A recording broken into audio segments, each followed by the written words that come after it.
अरविंद केजरीवाल की अदालती तहवील में 1 अप्रैल तक तोसी। ईडी ने राउज एवेन्यू कोर्ट से मजीद 7 दिन का मांगा था रिमांड। केजरीवाल ने अपनी गिरफ्तारी को करार दिया सियासी साजिश।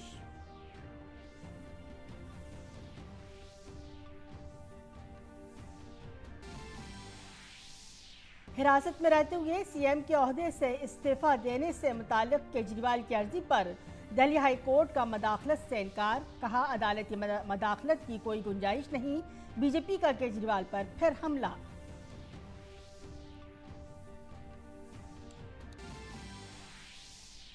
नवीन पटनायक की पार्टी को ओडिशा में बड़ा झटका। कटक से बीजेडी एमपी भर्तरी हरि महताब समेत कई लीडर बीजेपी में शामिल। मध्य प्रदेश में भी बीएसपी और कांग्रेस के कई लीडर बीजेपी में हुए शामिल।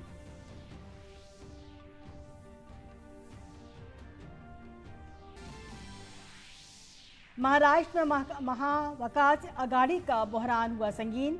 उद्धव ठाकरे की पार्टी के अपने उम्मीदवारों के ऐलान के बाद शरद पवार और कांग्रेस नाराज। दूसरी तरफ महायुति में भी आज हो सकता है सीटों का ऐलान। राज ठाकरे के अगले कदम का इंतजार।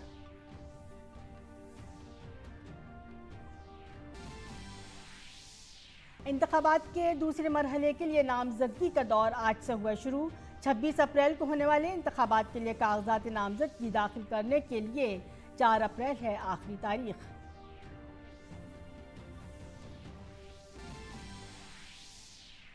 हरीश साल्वे समेत मुल्क भर के 600 से ज्यादा वकाला ने सुप्रीम कोर्ट के चीफ जस्टिस को लिखा खत। अदलिया पर सवाल उठाने पर किया तशवीश का इजहार। कहा, एक खास ग्रुप बना रहा है दबाव। मुकम्मल तौर पर भारत में बनाए गए तेजस मार्क ए लड़ाका तैयारे बेंगलुरु में अपनी पहली परवाज कामयाबी के साथ मुकम्मल। तैयारा 18 मिनट तक रहा फिजा में। जल्दी फजाइया को ये जहाज कर दिया जाएगा फराहम। और आईपीएल में आज जयपुर के सुलेमान सिंह स्टेडियम में दिल्ली का मुकाबला राजस्थान रॉयल्स से। दिल्ली को है अपनी पहली जीत की तलाश।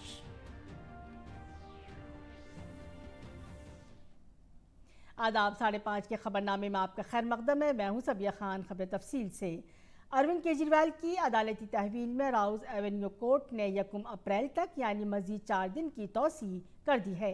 ईडी ने अदालत से मजीद 7 दिन का रिमांड मांगा था। ईडी ने 5 दिनों तक केजरीवाल के बयानात लिए और उन्हें मनीष सिसोदिया के साबिक बीएससी अरविंद से रूबरू करवाया। इसके अलावा अहलिया सुनीता केजरीवाल के फ़ोन का डेटा लिया गया, लेकिन अरविंद केजरीवाल और जब्त किए गए 3 फ़ोन का डेटा लेना बाकी है। पंजाब के एक्साइज हुक्काम को पूछगछ के लिए बुलाया गया था कि दिल्ली की शराब पॉलिसी के लिए वहां की शराब कंपनियों पर किसने दबाव डाला था। वो पूछगछ के लिए नहीं आए। बहरहाल आज दिल्ली के वज़ीर आला अरविंद केजरीवाल ने कहा कि उनकी गिरफ्तारी एक सियासी साजिश है और लोग इसका जवाब देंगे। आज जब शराब पॉलिसी मामले में ईडी केजरीवाल को राउज एवेन्यू कोर्ट ले जा रही थी, तब उन्होंने ये बात कही। सीएम सर, एलजी सेन की सरकार जो है वो जेल से नहीं चलेगी।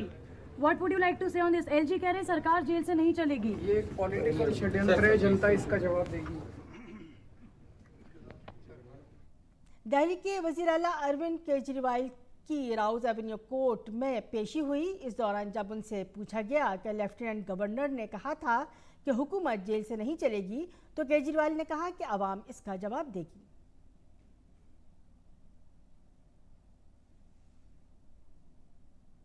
हिरासत में रहते हुए दिल्ली के वज़ीर आला बने रहने के हवाले से हाई कोर्ट में दायर दरख्वास्त पर अदालत ने कहा कि अगर कोई आईनी बहरान की सूरत हाल है तो लेफ्टिनेंट गवर्नर या सदर जमहूरिया इसके मुताबिक फैसला करेंगे। अदालत ने अर्जी गुजार से सवाल किया कि वो कौन सी जिम्मेदारी है जिसके तहत केजरीवाल को हिरासत में आने के बाद वज़ीर आला के ओहदे से इस्तीफा देने की ज़रूरत है। इस मामले में अदालती मदाखलत की कोई गुंजाइश नहीं है। बीजेपी ने आईनी इदारों से भी इस मामले में फैसला लेने की अपील की है। अरविंद केजरीवाल को इस संवैधानिक संकट पैदा करने का भी दोषी माना जाना चाहिए और संवैधानिक विशेषज्ञों को बैठकर, क्योंकि माननीय कोर्ट ने भी आज कहा कि इस पे तो संवैधानिक विशेषज्ञ लेंगे डिसीजन, इसमें हमारे पास क्यों आ रहे, कोई चला गया था, तो उनका भी संकेत है कि प्रशासनिक लोग लें और ऐसे समय में हमें पूरा विश्वास है कि संवैधानिक विशेषज्ञ बैठेंगे और दिल्ली को इस तरह से ठप करके बैठने वाले, जेल के अंदर बैठने वाले व्यक्ति के ऊपर भी कोई न कोई कार्रवाई होगी। गोवा आम आदमी पार्टी के सदर अमित पालेकर ईडी के सामने पेश हुए। ईडी दिल्ली में शराब पॉलिसी में बेज़ाब्तगियों और रिश्वत मामले की जांच कर रही है। अब तक की तहकीकात और इल्ज़ामात के मुताबिक केजरीवाल ने दिल्ली में शराब की पॉलिसी में बेज़ाब्तगियाँ की थीं और रिश्वत में ली गई रकम का इस्तेमाल गोवा के चुनाव में किया था। अमित ने पेशी से पहले इल्ज़ामात से इनकार किया था और कहा कि ईडी के पास कोई सबूत नहीं है। आज अगर ये जो चर्चा ये लोग बना रहे हैं, ये जो स्टोरी ये लोग बना रहे हैं कि 100 करोड़, कभी बोल रहे 70 लाख, कभी बोल रहे 40 लाख, ये सारी की ट्रेल्स अगर इनके पास है तो 2 साल तक क्यों सबको रखा हुआ है? सबको डाल दो यार, डाल दो, सेंटेंस अप टू डेथ डाल दो, कुछ जो डालना है खत्म कर दो, बात उधर ही खत्म हो जाती है। अंदर रख के बार बार ट्रायल करना, कुछ इनके पास कुछ नहीं है। There is no evidence, they are trying to just generate evidence out of evidence. Enforcement Directorate यानी ईडी ने PMLA के तहत एक बार फिर उत्तराखंड के साबिक वजीर और कांग्रेस लीडर हरक सिंह रावत को सम्मन जारी किया है और उन्हें 2 अप्रैल को पूछगछ के लिए बुलाया है। ईडी ने हरक सिंह रावत को महकमे जंगलात की ज़मीन पर नाजायज़ कब्जा और कारपेट नेशनल पार्क में दरख्तों की गैर कानूनी कटाई के मामले में सम्मन जारी किया है। हरक सिंह रावत आखिरी सम्मन पर ईडी के सामने पेश नहीं हुए थे। दिल्ली हाई कोर्ट से कांग्रेस पार्टी को बड़ा झटका लगा है। दिल्ली हाई कोर्ट ने कांग्रेस पार्टी की उन दरखास्तों को खारिज कर दिया है जिसमें महकमा इनकम टैक्स की तरफ से शुरू की गई टैक्स की दोबारा जांच की कार्रवाई को चैलेंज किया गया था। कांग्रेस की दरखास्तों में इनकम टैक्स की दोबारा जांच की कार्रवाई को चैलेंज किया गया था जो 4 साल से जारी थी। उसे जस्टिस यशवंत वर्मा और जस्टिस पुरुषेंद्र कुमार गौरव की बेंच ने मुस्तरद कर दिया।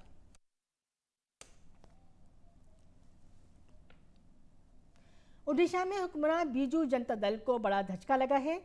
बीजेडी के सीनियर लीडर और कटक के MP भर्तरी हरि महताब ने भारतीय जनता पार्टी का दामन थाम लिया है। इसके साथ ही फिल्म स्टार साबिक MP सिद्धांत मोहापात्रा और पद्मश्री दमयंती बिसरा भी बीजेपी में शामिल हो गए हैं।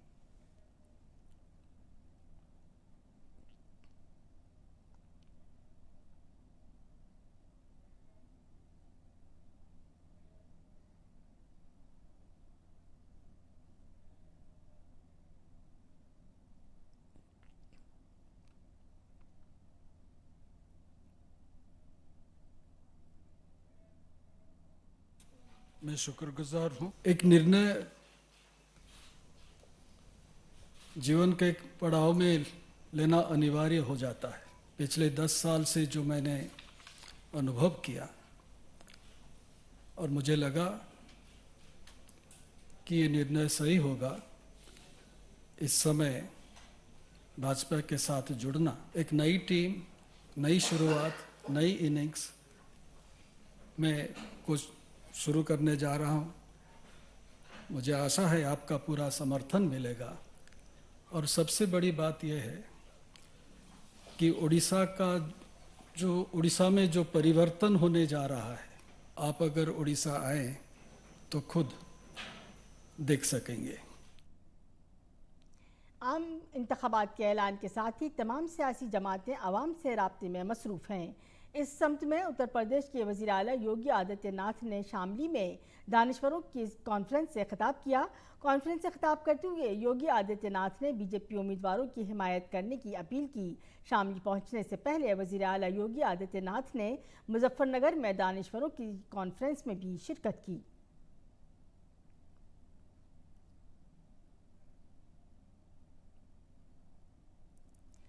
पीलीभीत से टिकट न मिलने के बाद बीजेपी के मौजूदा रुकन पार्लियामेंट वरुण गांधी ने अपने पार्लिमानी हलके के लोगों को खत लिखा है। इस खत में उन्होंने पीलीभीत के लोगों के तई अपने जज्बात का इजहार किया। उन्होंने लिखा कि MP के तौर पर उनकी मुद्दत ख़त्म हो रही है, लेकिन वो बेटे के तौर पर खिदमत अंजाम देते रहेंगे। उन्हें पीलीभीत के अजीम लोगों की खिदमत का मौका मिला। वो अवामी खिदमत के जज्बे और अवाम की आवाज़ को बुलंद करने के मकसद से सियासत में आए थे और इसके लिए वो ज़िंदगी भर मसरूफ़ अमल हैं। पीलीभीत के लोगों के साथ उनका रिश्ता मोहब्बत और एतमाद का है। उन्होंने लिखा है कि वो बचपन में पीलीभीत आया करते थे। पीलीभीत के लोगों के आदर्श, सादगी और मेहरबानी का उनकी परवरिश और तरक्की में बड़ा हिस्सा है। उनके घर के दरवाजे पहले की तरह पीलीभीत के लोगों के लिए हमेशा खुले रहेंगे।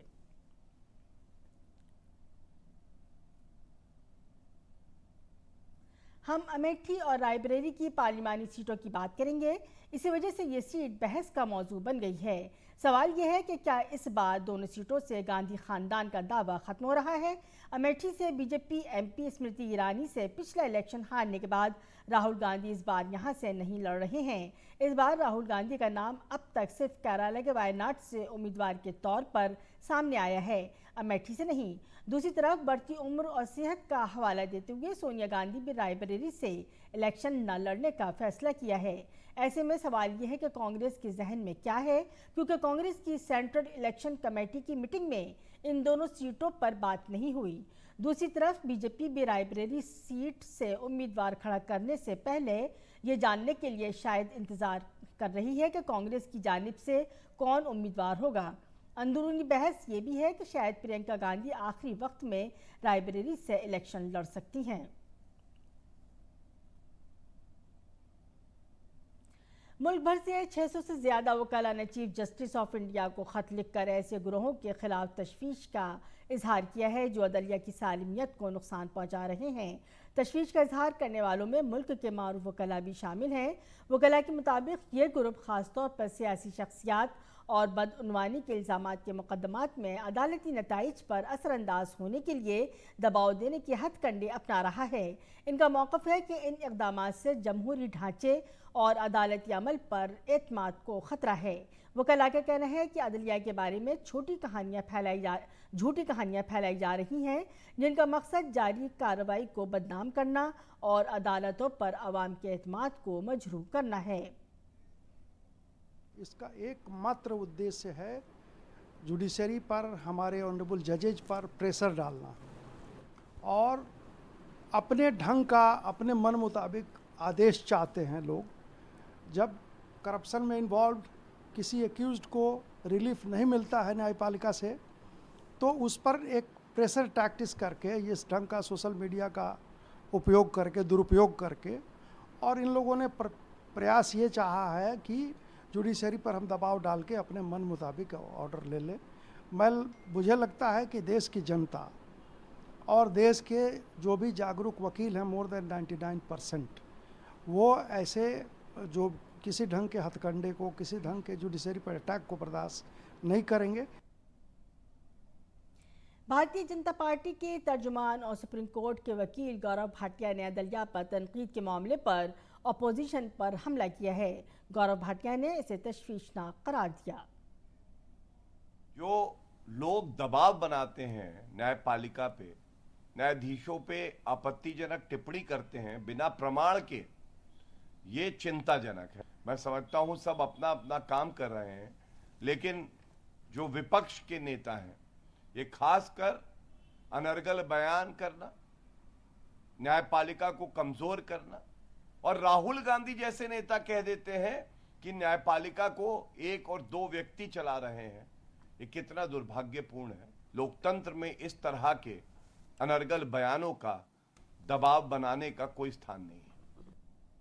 भारत एरोनॉटिक्स लिमिटेड के जरिए आज बेंगलोर में मुल्क में तैयार करदा LCA Mark 1A लड़ाका तैयारी की पहली परवाज़ मुकम्मल कर ली गई है। तैयारा अपनी पहली परवाज़ के दौरान 15 मिनट तक हवा में रहा। HAL के अफसर ने ये इत्तला दी।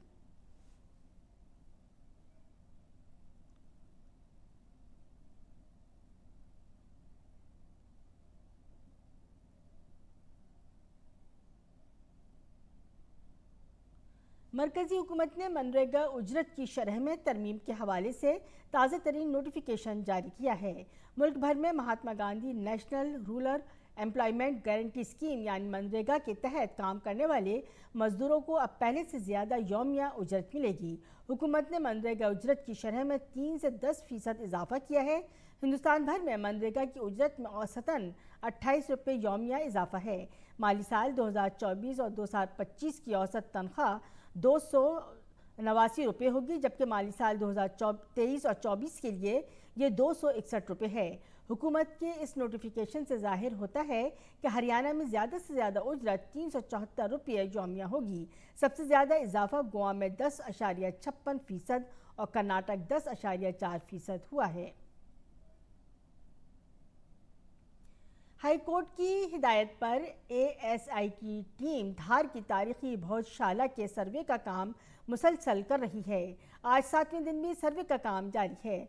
आर्कोलॉजिकल सर्वे ऑफ इंडिया की एक टीम सर्वे के लिए धार के भोजशाला कॉम्प्लेक्स पहुंची। अहाते में दाखिल होने से पहले हर एक की जांच की गई। इस दौरान कैंपस के अतराफ में सख्त हिफाजती इंतजाम किए गए हैं। अदालत की हिदायत पर एएसआई 22 मार्च से भोजशाला का साइंसी सर्वे कर रही है। इत्तला के मुताबिक सर्वे में माहिर अफसरान की मुख्तलिफ टीमें अहाते में मुख्तलिफ काम अंजाम दे रही हैं। अहाते के अंदरूनी ढांचों, सुतूनों का बारीकी से तजुर्बा करने के लिए केमिकल, ब्रश और मशीनों का इस्तेमाल करते हुए नमूने ले रही है।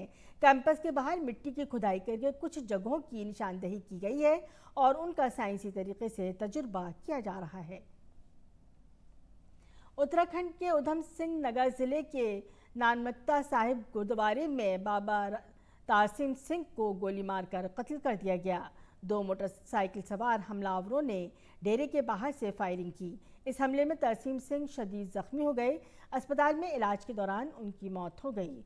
वाक़े का नोटिस लेते हुए खटमिया एसडीएम रविंदर सिंह बशित ने कहा कि इलाके में अमन व अमान की सूरत हाल मामूल पर है। कत्ल की तहकीकात के लिए एसआईटी तश्कील दी गई है। आज सुबह 6:15 और 6:30 के बीच में तो अर्ली मॉर्निंग जहाँ पर कोई भी नहीं था, जो बाबा जी अपना नित्य कर्म करते हुए यहाँ पे एक कुर्सी में बैठे थे डेरे के अंदर। तो डेरे की बिल्कुल मेन गेट के सामने ही बैठे थे। तो बाबा जी अपना फ़ोन पे कुछ काम कर रहे थे। तो एक बाइक में 2 लोग आते हैं, दोनों पगधारी लोग हैं, बेसिकली पग पहने हुए 2 लोग आते हैं और बाइक में ठीक ठाक स्पीड, मतलब मीडियम स्पीड में आते हैं और दूर से ही एक लॉन्ग वेपन से एक गन शॉट मारते हैं। तो तब बाबा जी उठ के थोड़ा सा आगे इधर दिखते हैं, तब तक वो फिर से मुड़ के एक और गन शॉट मारते हैं। कुल मिला के 3 सेकंड के अंदर, मात्र 3 सेकंड के अंदर 2 गन शॉट मार के ये ठंडे कुएं वाला रास्ते से चले जाते हैं। दोनों का क्लियर फोटोस आ रहे हैं, क्लियर वीडियोस आ रहे हैं। दोनों मतलब सिख है, दोनों जो है आइडेंटिफाइड है, मतलब हुलिया सब कुछ आइडेंटिफाइड है। काशी में गंगा के घाटों की सैर के लिए क्रूज सर्विस शुरू की गई है। इस तजुर्बे को मजीद शानदार बनाने के साथ साथ माहौलियाती तहफ़्फ़ुज़ के लिए इलेक्ट्रिक वाटर मीटर मेट्रो का आगाज़ किया गया है। यहाँ आने वाले सयाह इस नई शुरुआत से बहुत खुश हैं। हमारे नुमाइंदे हरकेश बहादुर सिंह ने सयाहों से बात की। काशी के पर्यटन को एक नई सौगात दी है देश के प्रधानमंत्री और काशी के सांसद ने। वह है इलेक्ट्रिक वाटर मेट्रो, जिस पर मैं सवार हूँ।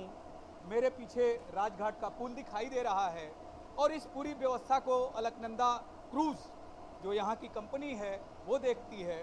हमारे साथ विकास मालवीय जी हैं, जो अलकनंदा क्रूज के संस्थापक हैं, व्यवस्थापक हैं। आप क्या कहेंगे विकास जी, ये इलेक्ट्रिक वाटर मेट्रो जो आपने शुरू की है? नहीं, ये बहुत ही अच्छी शुरुआत है। इससे हम लोग एक प्रदूषण रहित नौकायन की तरफ बढ़ रहे हैं। तो ये ऐतिहासिक शुरुआत प्रधानमंत्री जी ने की है। इसकी स्पीड भी काफ़ी उच्च तकनीक से बना हुआ है। भारत के सबसे बड़े शिपयार्ड कोचीन शिपयार्ड में ये निर्मित है। तो सारी तरह की सुविधाएं और बहुत सुरक्षित ये है। तो यात्री काफ़ी पसंद कर रहे हैं इसको। जयंत भी व्यवस्था को देखते हैं, बड़ी क्रूज को देखते हैं, लेकिन चूंकि ये नया क्रूज शुरू हुआ है तो इसमें क्या भूमिका आपकी है और इसको युवाओं के लिए आप कैसे देखते हैं इलेक्ट्रिक वाटर मेट्रो को? देखिए, क्योंकि ये पूरी तरह से स्वच्छ ऊर्जा से संचालित हो रहा है, माननीय प्रधानमंत्री जी ने इसको 23 फरवरी 2024 को ही लोकार्पण इसका किया है और हाल ही में 21 मार्च को हमने इसका संचालन शुभारंभ किया है। इसमें पहला जो हमारा टूर था उसमें नेशनल डिफेंस कॉलेज के 21 लोगों के उच्च स्तरीय दल को हमने होस्ट किया था और काफ़ी अच्छा टूर रहा था, जिसके बाद से अगले दिन से पर्यटकों के लिए इसको खोल दिया गया है। और जैसा कि आप देख सकते हैं, हर वर्ग के लोग इसको बहुत पसंद कर रहे हैं। बहुत अच्छा अनुभव रहा है और हम 5-6 साल पहले आए थे, उसके बाद में यहाँ काफ़ी विकास हुआ है और इस तरह के मेट्रो सर्विस और बढ़नी चाहिए और इससे यात्री बहुत खुश हैं। फर्स्ट टाइम है और बहुत अच्छा अनुभव है। पहले तो बोट से सवारी करती थी, अब क्रूज से कर रही हूँ। एक अद्भुत सा एक्सपीरियंस हो रहा है, ठीक है। और बहुत अच्छी है कि एक मोटर बोट, पहले नाव से ही आते जाते थे, अब मोटर बोट से एक नया मॉडर्न स्पिरिचुअल कनेक्टिविटी हो रही है काशी के साथ। ये हमें बहुत ही अच्छा लगा कि यहाँ पे एक इलेक्ट्रिक बोट, मेट्रो बोट चल रही है हमारी cruise. The experience is really good, seeing how like the history of Varanasi, how old it is, and like the views are also really good here.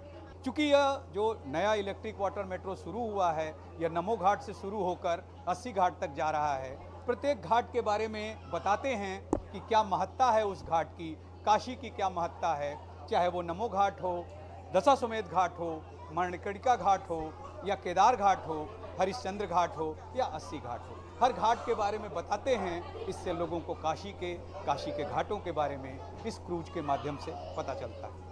Doctor Harkesh Bahadur Singh Gautam, DD news, Varanasi.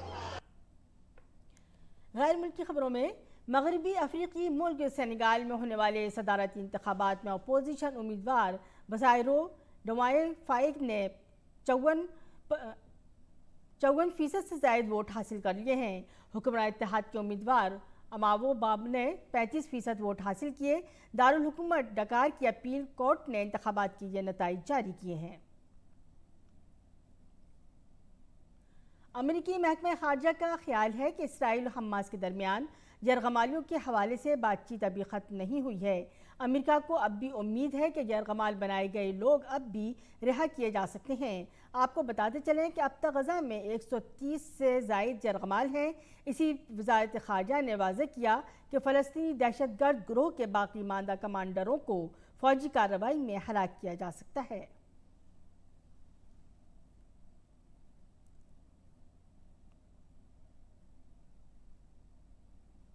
और खेल की खबरों में, Indian premiere league में आज जयपुर में Rajasthan Royals का मुकाबला दिल्ली कैपिटल से होगा। राजस्थान ने इस सीज़न का पहला मैच लखनऊ सुपर जायंट्स के खिलाफ खेला, जहां टीम ने कामयाबी हासिल की। दिल्ली की बात करें तो टीम को पंजाब किंग्स का सामना करना पड़ा।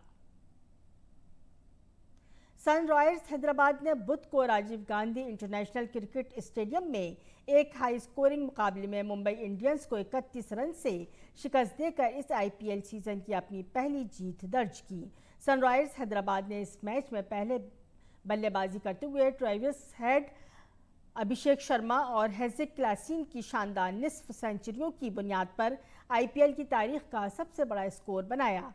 हैदराबाद ने अपने होम ग्राउंड पर 3 विकेट के नुकसान पर 277 रन बनाए हैं और मुंबई इंडियंस को जीत के लिए 278 रन का हदफ दिया है, जिसके जवाब में मुंबई की टीम 20 ओवर में 5 विकेट के नुकसान पर 246 रन ही बना सकी।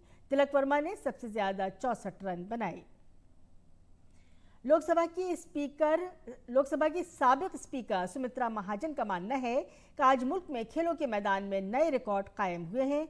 कौमी खो खो चैंपियनशिप के इफ्तिताह के मौके पर उन्होंने अपने बचपन के दिनों को याद किया और अपने तजुर्बा DD न्यूज़ के साथ शेयर किए। उन्होंने कहा कि वो अपने स्कूल के ज़माने से ही खो खो और दीगर खेलों से वाबस्ता हैं। हमारे साथी सुशील कुमार ने लोकसभा की साबिक स्पीकर सुमित्रा महाजन से खुसूसी बातचीत की। इस वक्त हमारे साथ हैं पूर्व लोकसभा स्पीकर सुमित्रा महाजन जी। मैम, बहुत बहुत स्वागत है DD न्यूज़ से जुड़ने के लिए। आप लंबे समय से खो खो से भी जुड़ी रही हैं, हमें पता चला आपने खुद खो खो खेला है। जो टूर्नामेंट शुरू हुआ है दिल्ली में नेशनल चैम्पियनशिप, इसके बारे में जो ये उत्साह नज़र आ रहा है खिलाड़ियों के बीच, क्या कहेंगे आप?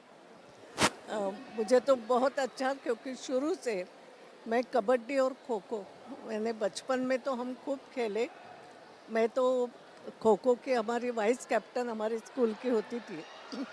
उसके बाद मैं कंटिन्यूसली जब इंदौर में आई, इंदौर में हमारे खेलों के मैदान की पद्धति है और हमारे इंदौर के कई ऐसे अच्छे लोग अपने अपने मैदान संभालते हैं, बच्चों को खिलाते हैं। ये बहुत पुरानी परंपरा है तो हमारे यहाँ हैप्पी वंडरर्स है, इंदौर वंडरर्स है, कबड्डी क्लब है, ये पहले से बहुत माने जाते थे। तो मैं जैसे इंदौर आई वो सब माहौल देखा, बहुत अच्छा, मैं उसमें जुड़ गई थी। एक ही समस्या आती थी कि खेल के मैदान धीरे धीरे बचाना हमारे लिए समस्या हो जाता था। तो जब मैं कॉरपोरेटर बनी, पहली बार मैंने कॉरपोरेशन में प्रस्ताव रखा कि जो बड़े बड़े खेल के मैदान हैं उसको हमें कैसे कवर करना चाहिए। अब उस समय कॉरपोरेशन के पास पैसा नहीं था, तो मैंने प्रस्ताव रखा बाहर से दुकानें निकालो और अंदर से स्टेडियम का स्वरूप दे दो, ताकि खेलों के मैदान बच जाएंगे, अतिक्रमण नहीं होगा। जितने जितने स्कूल हैं या और भी खेल के मैदान हैं, हमने वो बचाने का प्रयास किया था उस समय, और आज भी कंटिन्यू है। खो खो मिट्टी पे खेला जाता था, आज मैट पे है। आपने कहा कि मैदान बचाओ का जो एक अभियान भी लेके आप लोग चल रहे थे, आज सरकार खेलों के इंफ्रास्ट्रक्चर पे बहुत काम कर रही है। तो जो ये एक देश में खेलों को बढ़ाने का प्रयास हो रहा है, इसको आप किस तरीके से देखती हैं? नहीं, खेल अच्छे तरीके से खेलेंगे बच्चे। देखो अभी क्या है, आपको इंटरनेशनल करना है, तो इंटरनेशनल नियमों के अनुसार ही करना पड़ता है, मगर ओरिजिनल प्रैक्टिस है। ये ओरिजिनल प्रैक्टिस तो हम मैदान में ही करते हैं ना।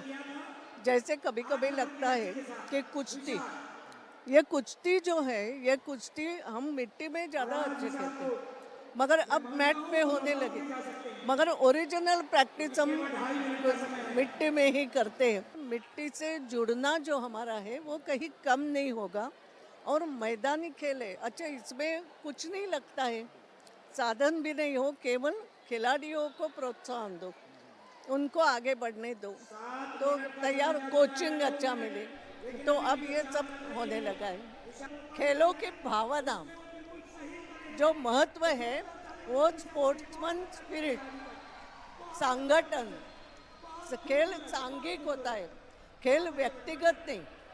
व्यक्तिगत तो खेल अच्छा होना ही चाहिए, मगर जब तुम टीम के साथ खेलते हो उसका महत्व है, तो उससे संगठन शक्ति भी बढ़ेगी, तो बहुत अच्छा होगा। ये थे पूर्व लोकसभा स्पीकर सुमित्रा महाजन जी, जिनका साफ तौर पर कहना है कि देश में सरकार जो है जो देसी खेल, जो स्वदेशी खेल है, उनके विकास को, उनके उत्थान के लिए हर संभव प्रयास कर रही है। कोशिश यही है कि ये खेल अंतर्राष्ट्रीय मंच तक जाएं, एशियन गेम्स में जाएं, ओलंपिक्स में खेले जाएं, ताकि देश के नाम के साथ साथ खेलों का भी विकास हो, खेलों का भी प्रसार हो। कैमरामैन संजीव के साथ मैं सुशील कुमार, डीडी न्यूज़, दिल्ली। और इसी के साथ 5:30 का खबरनामा अपने अख्ताम को पहुंचा है। इजाज़त दीजिए, आदाब।